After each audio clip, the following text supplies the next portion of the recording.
Famously, inside of a secretary desk, when you remove this drawer and press this button, you discover a spring-loaded secret drawer, of which there are, well, there's an identical one on the other side, but then inside the piece there are several other secret compartments.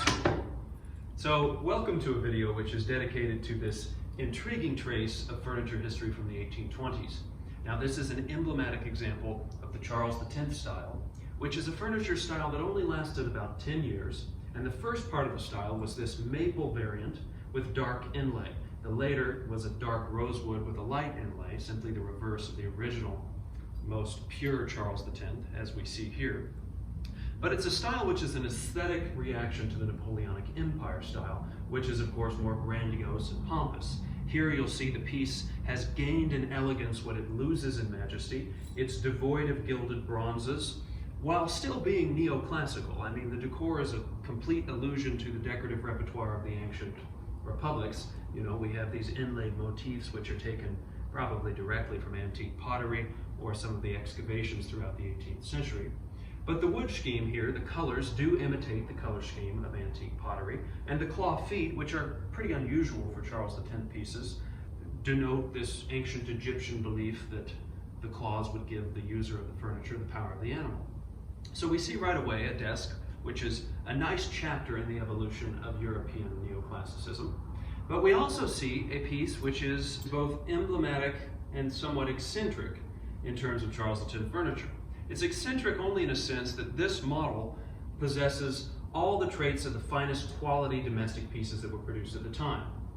So we have a turquoise blue marble which has been adorned with these extra little gorges here. That was a simple decorative touch, but one which was done at great peril because marble has planes of cleavage, and in sculpting these lines one risks chipping out a chunk of the marble. So it's nice that we have one of the finer choices of marble that was available for luxury pieces at the time, and it's nice to see the two little lines here. It's an added perk. In addition to this, we have sophisticated locking mechanisms here which are in the shape of a diamond. Oftentimes you'll find a trefoil or a club, as it's called in English. And so moving inside the piece, we see right away why the inside of these pieces are sometimes referred to as inner theaters, or really it's an inner gallery, but there's something dramatic about opening them up and discovering what's inside. So right away we see that the luxury of the inside is quite a bit more stunning even than the outside, and this is in line with the trend at the time, which was to subtly showcase your wealth, to hide it in a way, and this is a nice reaction to the overt displays of luxury of the empire. And it's also related to some of the cabinets of the Renaissance, which would be, you know, relatively sober on the outside or just adorned with a unified color of wood with a lot of different carvings, but then inside we would find elaborately inlaid compartments and little areas which mimicked an actual temple. And so when we close the desk, we will see and discover that it is equipped with a counterbalance, which does this somewhat automatically. I believe that the counterbalance is really to allow this to fall down comfortably rather than to close it automatically, because if you don't catch it, it would slam. But nevertheless, the counterbalance is one of the things that you should check for when you're thinking of finding or buying or doing whatever one does with a secretary, acquiring a secretary desk, which you believe to be of a very high quality.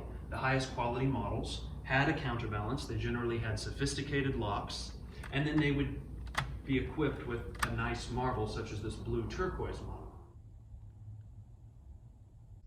And then this is referred to as a secrétaire en armoire, which means that the bottom portion is closed like an armoire by two doors, which conceal three drawers, as opposed to other, generally speaking, less luxurious varieties of secretaries, which do not have the doors that conceal the drawers. You'll be able to see that. And then down here we have one final drawer, which is dissimulated in the bottom corners.